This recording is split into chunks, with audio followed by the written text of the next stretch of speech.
See jackfruit coming back.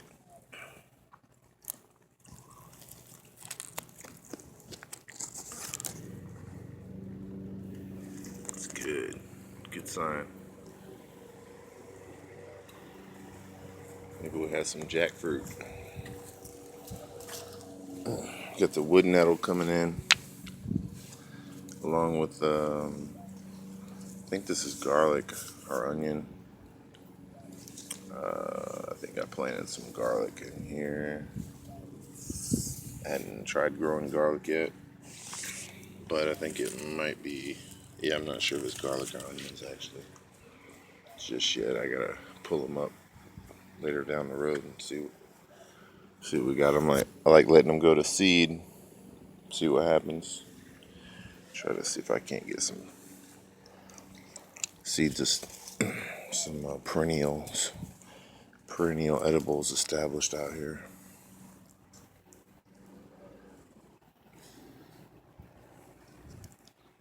And trying to create that food forest next door.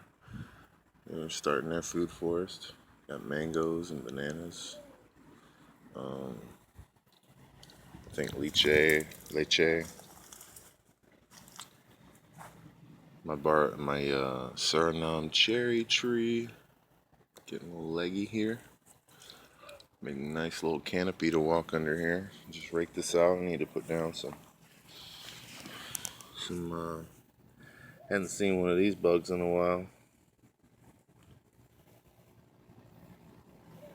Looks like he's not kicking around too much. I remember seeing those when I was a kid a lot in Maryland growing up. I don't think don't see them very often. and some kind of locust. I'm not sure if they think it. Well, it's probably not a locust, but some kind of beetle, shiny beetle, or another. Got my mango tree starting to make some nice shoots. It's gonna be a low, squatty kind of a tree. It's kind of my goal going into. Well, I want to keep it strong and squatty. It's about 3 or 4 years old, I think, that tree. Trying to keep this thing weed free. I got some strawberries. They not really producing, but they're getting real. They're getting bigger, and I'm starting to come up with some other better places to put these. So it's good that they're getting bigger. I'll try to keep some of the weeds out of here. Got some basil going to seed, some purple basil. This is green basil here, and do have quite a bit of weeds coming in here. I've been trying to work at them little by little. Got some marigolds coming in there too, helping out with the moth, giving the moths a home. We got tons of little moths right now. We just got a little rain, and it's July 6th, 2016, and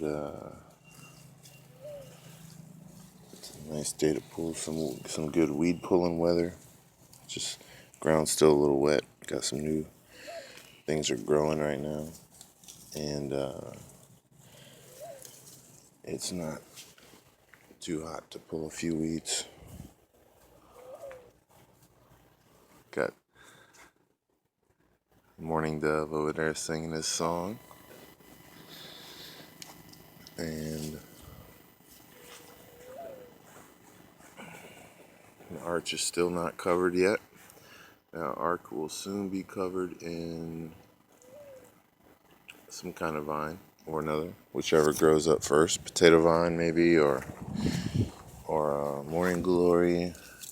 Trying to get a few things going up there right now, and they're taking their time to get established. And I need to pull down a couple of these. Right now, look like they're dying right now. A couple of leaves.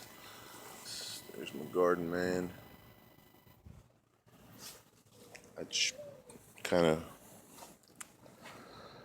this guy got eaten up a little bit. Been trimming things down, trying to keep the air circulating out here. It was getting a little too jungle-esque. And as you can see, my dichondra is really not anywhere to be found anymore right here at this part of the yard. So the dichondra may or may not be a viable ground cover.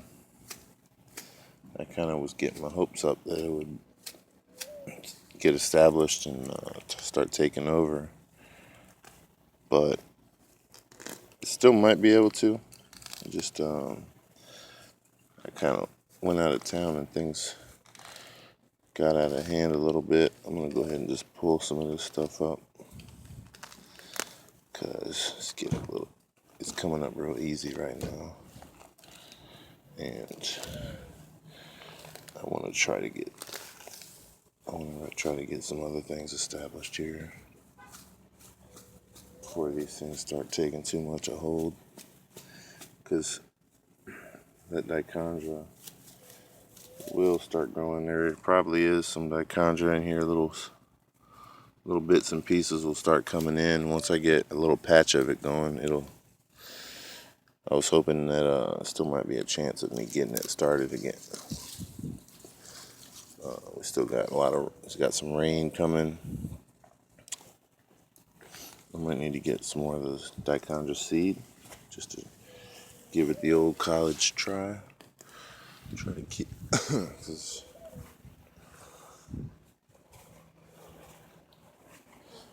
kind of wanted to try to get that dichondra going, but yeah, it might not be the best idea.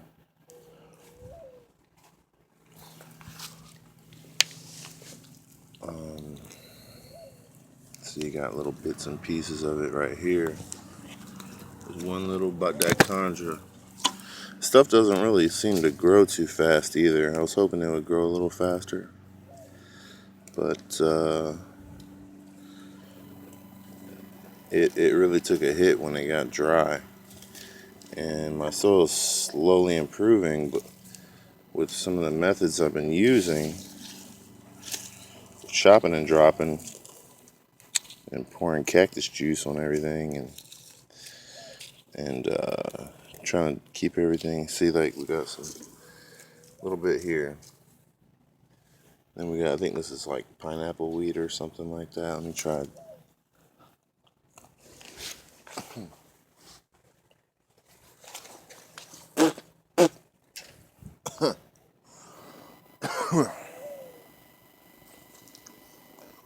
Yeah, I think that was some kind of little pineapple grass. Try to pull up some of this stuff here. Don't worry, folks. I just changed this water out. There's no mosquitoes in there, and there's no mosquitoes in here. And I always leave a stick in my pots of water, and this still could come back as a cutting of some moringa.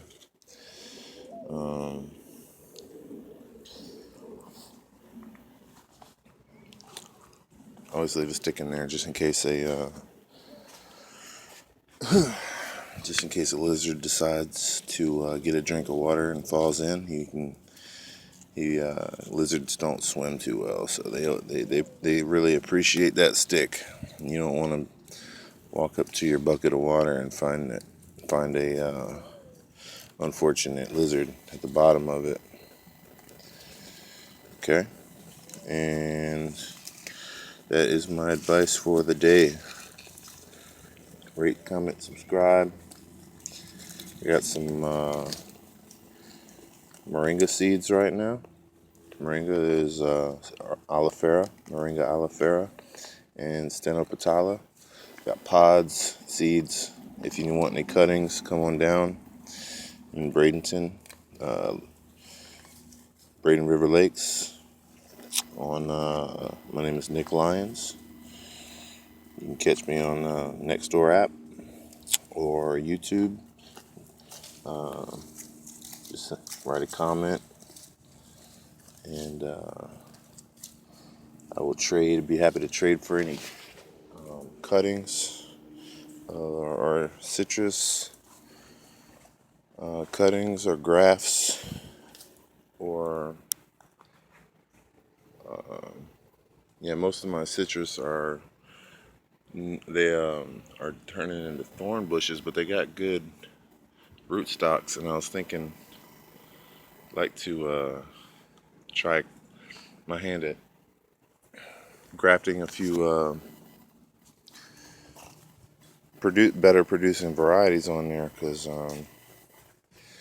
some different heirloom varieties, see what happens, because they're not producing right now. But I think citrus is one of my favorite fruit, so I like to get some of that going. I got some star fruit plants that should be producing pretty soon. I got some avocado plants, and they are for sale. Just come on down.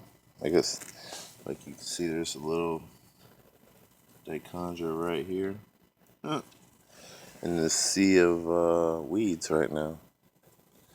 But a lot of these weeds are wavy leaf basket. This is wavy leaf basket grass, and it grows pretty low and slow. So it will provide a home for the dichondra to keep growing as well. They don't really compete that much, well, they do pretty much compete, but it can be somewhat beneficial to each other, it seems. Not the grass. These grasses, though, they completely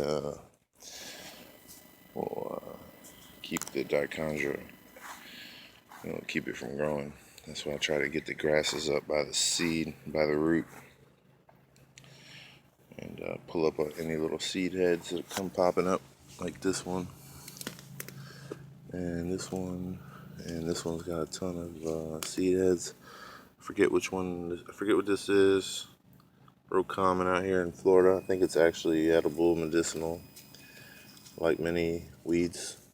And yep, this is what we do.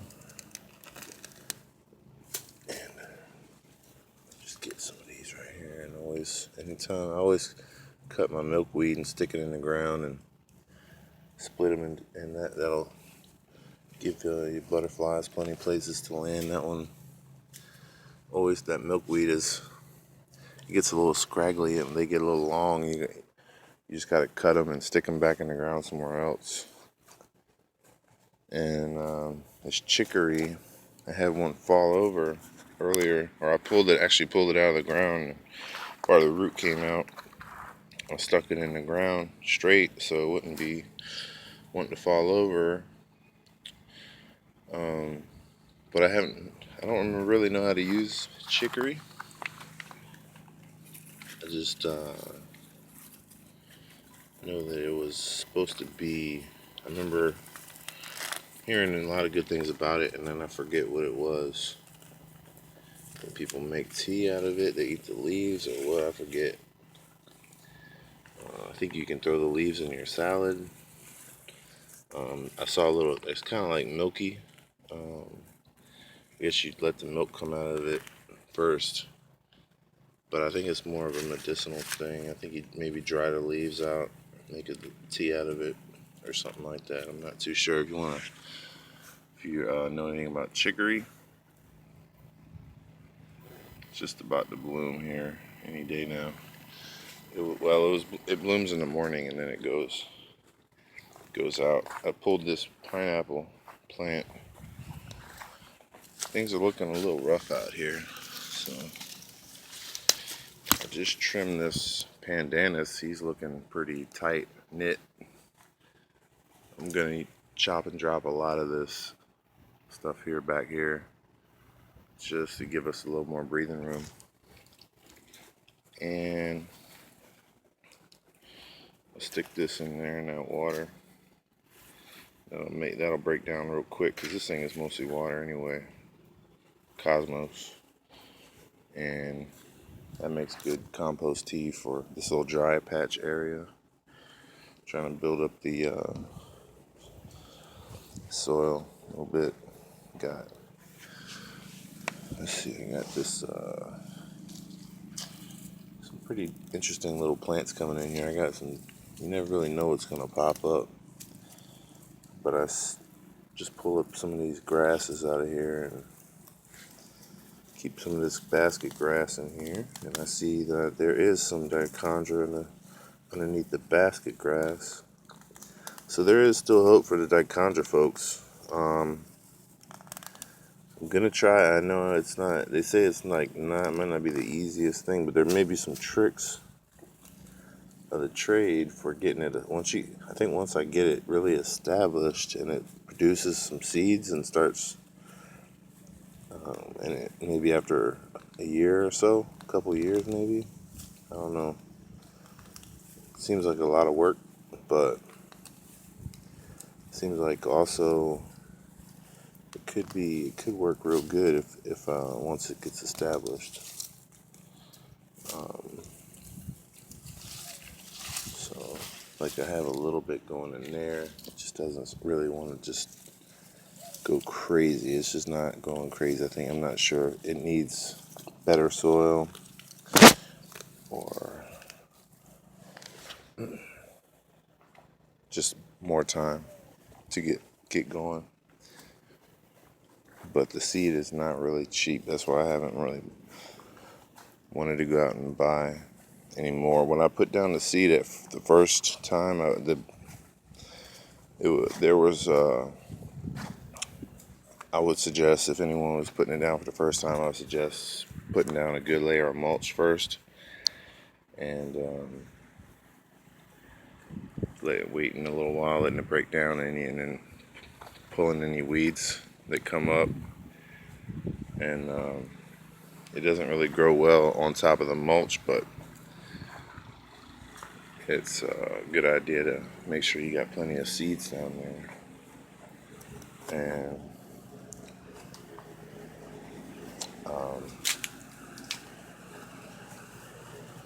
make sure there's, I think, some cow manure. Probably it would have been nice to have some cow manure. I think if it would have had a little cow manure in there, the dichondra would have responded a little bit better. This guy, rowdy guy. Yeah. Got a little avocado plant here.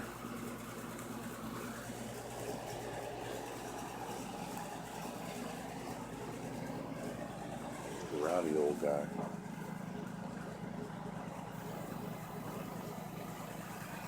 Well, it's a long enough video for you.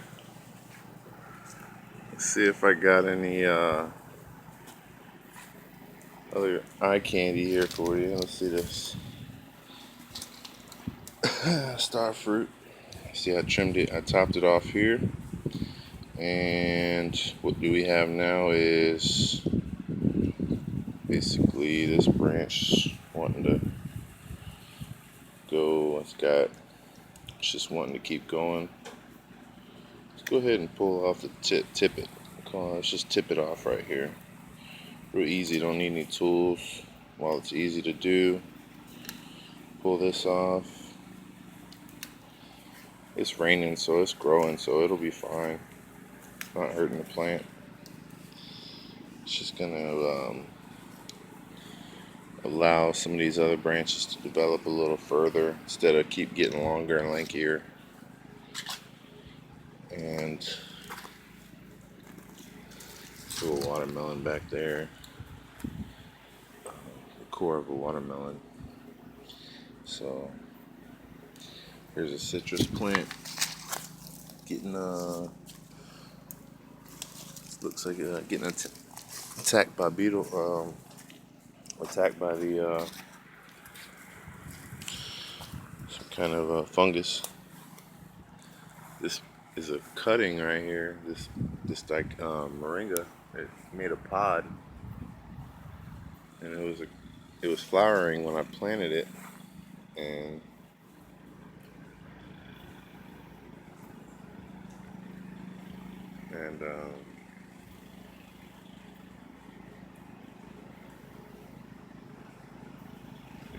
zoom in on that. It's a little baby. A couple of little babies.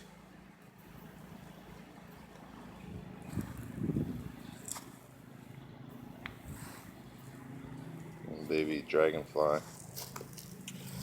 What's up, little baby dragonfly? You ain't scared of that big old camera?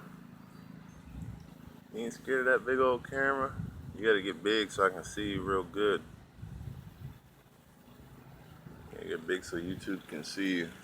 But yeah, this thing was a cutting. And not all the moringa cuttings will do good, but I planted this one during the rainy time. And look at what we have here. We got some growth, nice growth. And more growth here. And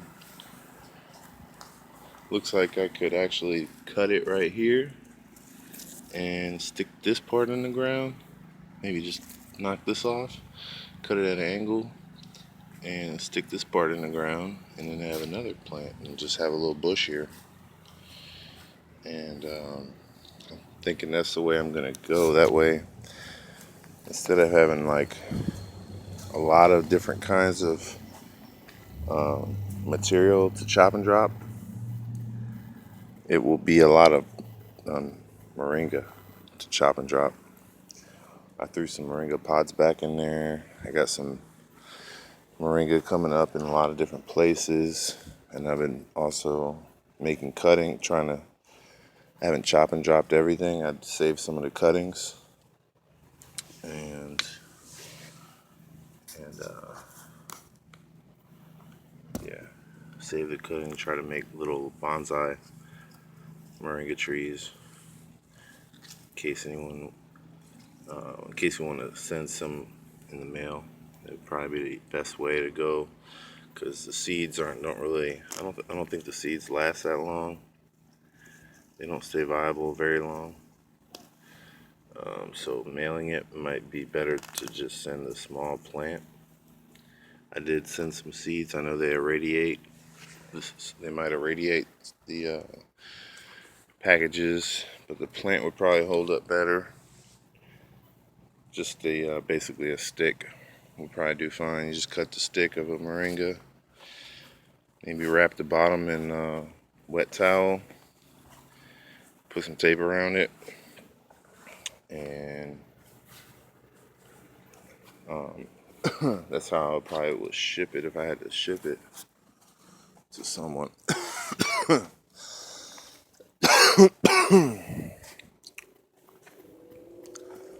This one I've been getting a little creative with. You see I got cut it here, and this offshoot's got places where these are all gonna make offshoots, and then they just make it this. After I cut it here, then this branch came out, so it's like turned into an interesting little tree. And they say you don't need to prune starfruit trees, but I just couldn't help myself because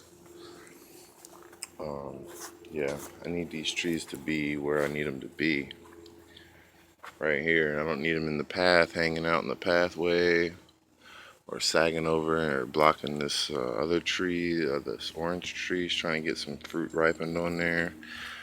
Just try to keep these leaves to a minimum here. I'm trying to thin out. I had some morning glories coming in the lemon bush from my side. Gotta keep an eye on that. Don't want to let the morning glories get in there and start running, thinking they run the show. Here, this got these are I forget what these are too. It's not a dandelion. It's the pulsy or something like that. I'm not sure. Pulsy. And I forget what the deal is with the pulsy. I think it's kind of like dandelion, similar usages, but it's also a nitrogen fixer. Very good nitrogen fixer. I should have actually put that in the. I didn't get it by the root. Oh, I see some